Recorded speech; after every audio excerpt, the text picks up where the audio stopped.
Simple Cyber Defense weekly updates for January 2nd, 2021.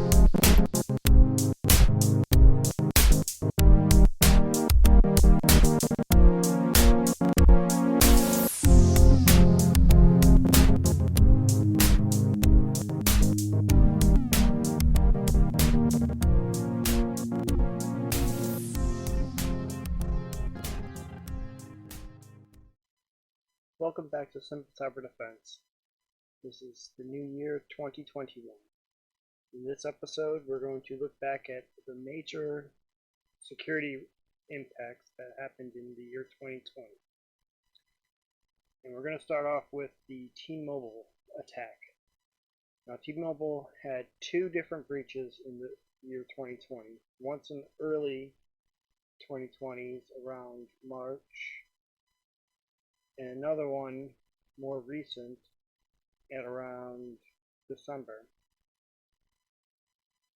So what happened in this breach was an attacker got a hold of some employees' emails and were able to take over those accounts. And then from there they pivoted into getting into user data accounts. So why did they do that? They were just basically looking for information and what can be done to stop this. What they're going to have to do is just be mindful that their data is out there and be more cautious when dealing with emails and texts which could be used by attackers to get them to give them access to their accounts. Because of the data that they've stolen from T-Mobile, they are going to make their spamming attacks a little bit more looking legitimate. Because they have their phone numbers, they have their credentials, and they can easily make an email look like it came from T-Mobile, get them to click on the link. Just be a lot more cautious about those emails that's coming through. So the next biggest attack point in 2020 is due to the impact of the coronavirus. Many employees were working from home, and that made them a prime target for attackers. Now, three things in particular that were the biggest hazards from working home. The first one is the employees' home Wi-Fi security. Now, when you're in the office, there are many controls that are in place to protect the Wi-Fi networks and the employees' computers and whatever attaches to the internet. But when they're at home, most likely the users don't have all those protections.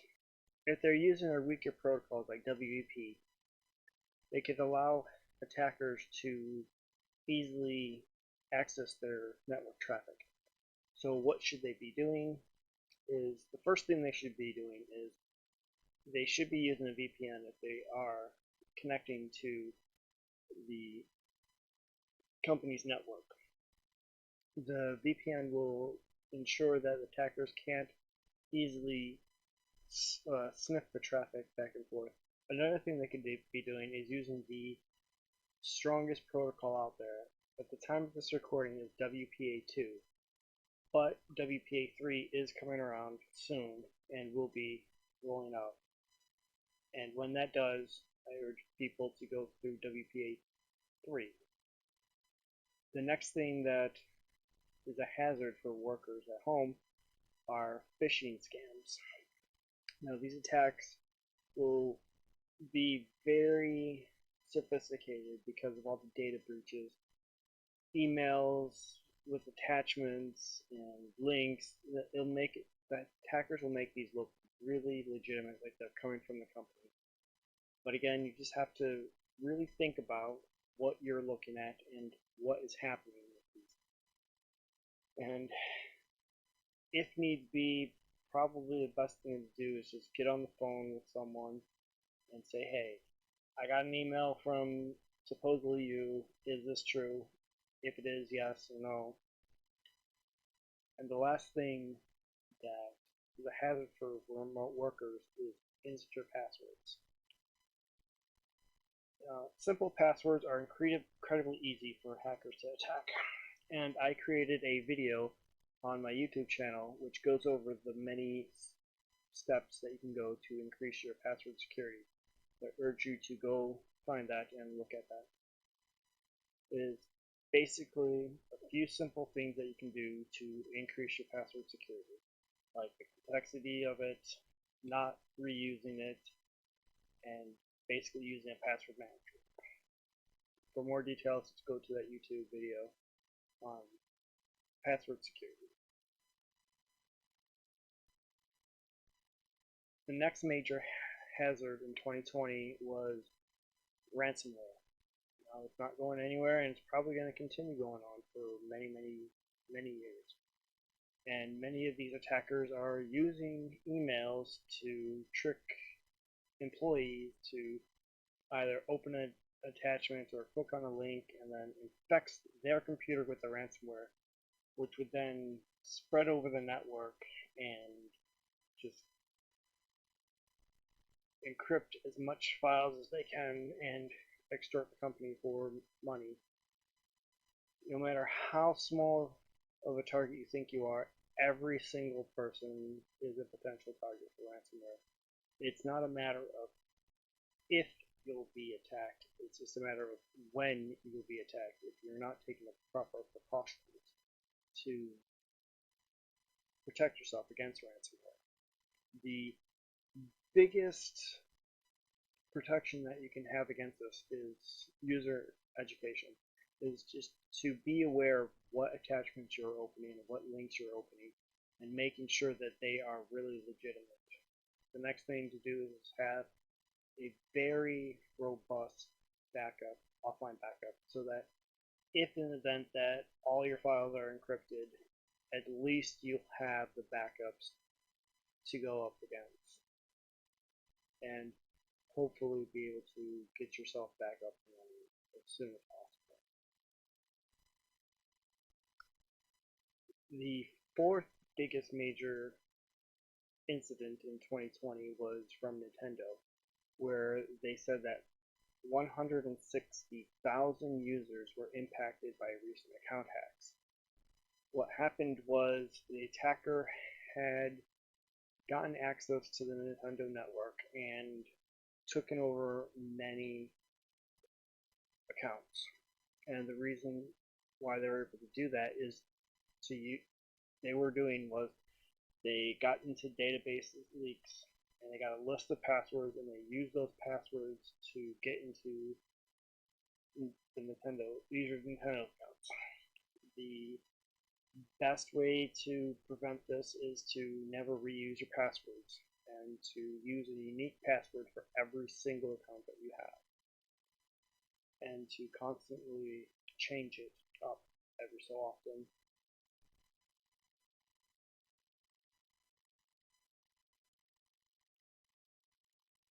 In October, Google says that it mitigated a total of 2.54 terabyte per second DDoS attack, and it is the largest known to date. So what is a DDoS attack? It's basically a distributed denial of service attack. And these attack was basically used to try to completely shut down the Google network. And luckily, many of these attacks were blocked and prevented. There were some minor down outages for Google that year, and luckily everything came back up and running. So there's not much the end user could do to prevent this other than just make sure that really important communication is not relied just solely on Google, and we have other means of communication like text and phone calls or other email addresses that you can use in case this does become a longer outage. But luckily this did not become a large outage. The sixth thing that many people are talking in 2020 was the Zoom's security and privacy wars. There are a lot of people that scrutinize Zoom for their lack of security and lack of privacy. And the biggest one for them was the end-to-end encryption, which they did manage to fix, and they did implement the end-to-end encryption. But some things that you may want to do is also set up a two-factor authentication for your Zoom account so that if your password does get compromised, the attacker will have to work a little harder in order to get to your account. Two-factor authentication involves basically two different authentication methods that are used. The first one is your password, and the second one is usually like a token that's either sent to you through email, text, or you have a third-party authentication app like Google Authenticator or so on. That will give you a random generated code every 60 seconds or so.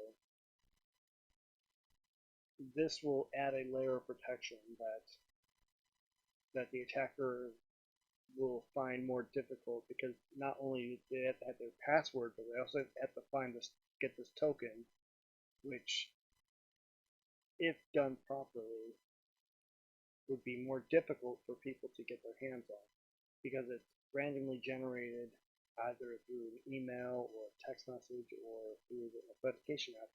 So if they don't have access to what the token generates, then they won't be able to get the token. Some other criticisms from Zoom is because of the ease of use, it made it really easy for some troublemakers to what's known as break into a Zoom meeting. And even though they weren't invited to the meeting, they were able to make their way into it and see what's going on, hear what's going on. So many people were worried that if they had a private meeting in Zoom discussing sensitive topics, that someone could just hack their way into that meeting, hear what was going on, and take that information and sell it to someone or disclose it online. And that would not be very good for the company. But adding the two-factor authentication would mitigate this issue, because not only do you need the password to get in, but you also need the authentication token, which is a lot more difficult for an attacker to get. So the last thing in 2020 that happened was the big SolarWinds attack. And this was a massive attack that is still being investigated today. And a lot of firms like Costco, AT&T, Microsoft, Comcast, McDonald's, as well as financial giants like Visa, MasterCard, and also many businesses and also government agencies were using the SolarWinds technology to do their businesses.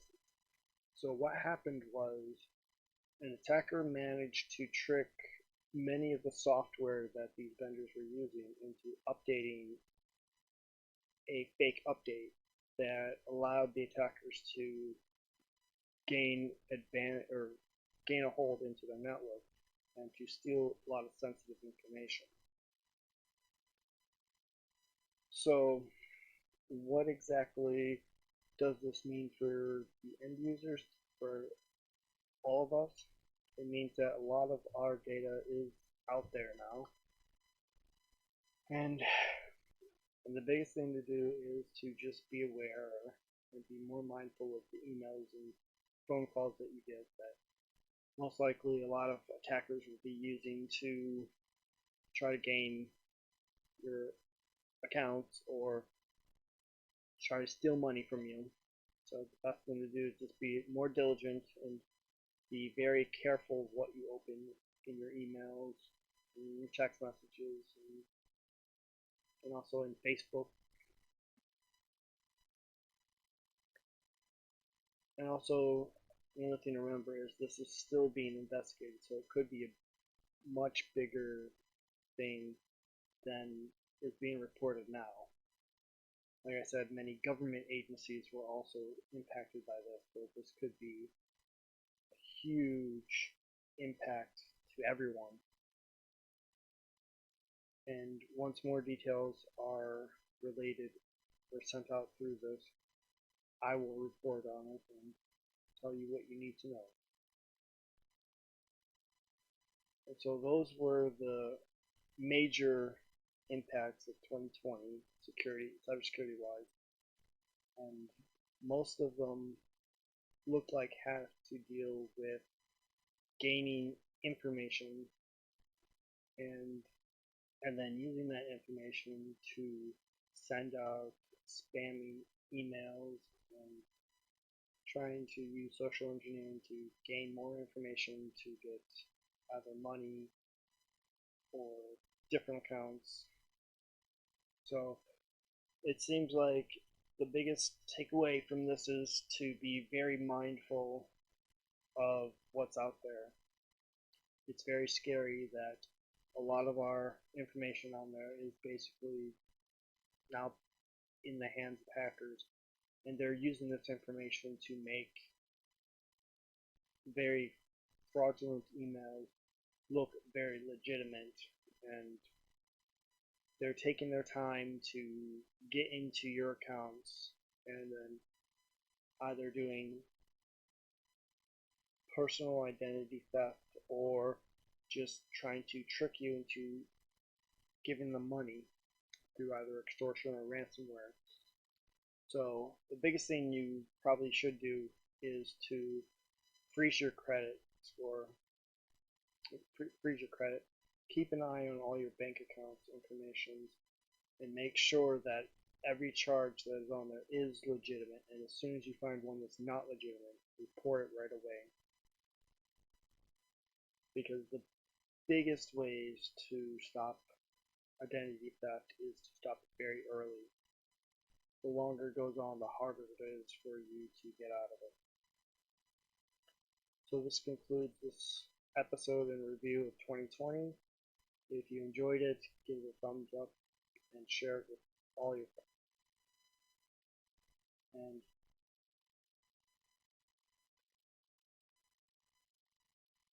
And be on the lookout for the next episode. If you like what was in this episode, please consider liking, subscribing, and sharing with others. For more information, to suggest a topic, or to donate, head over to simplecyberdefense.com.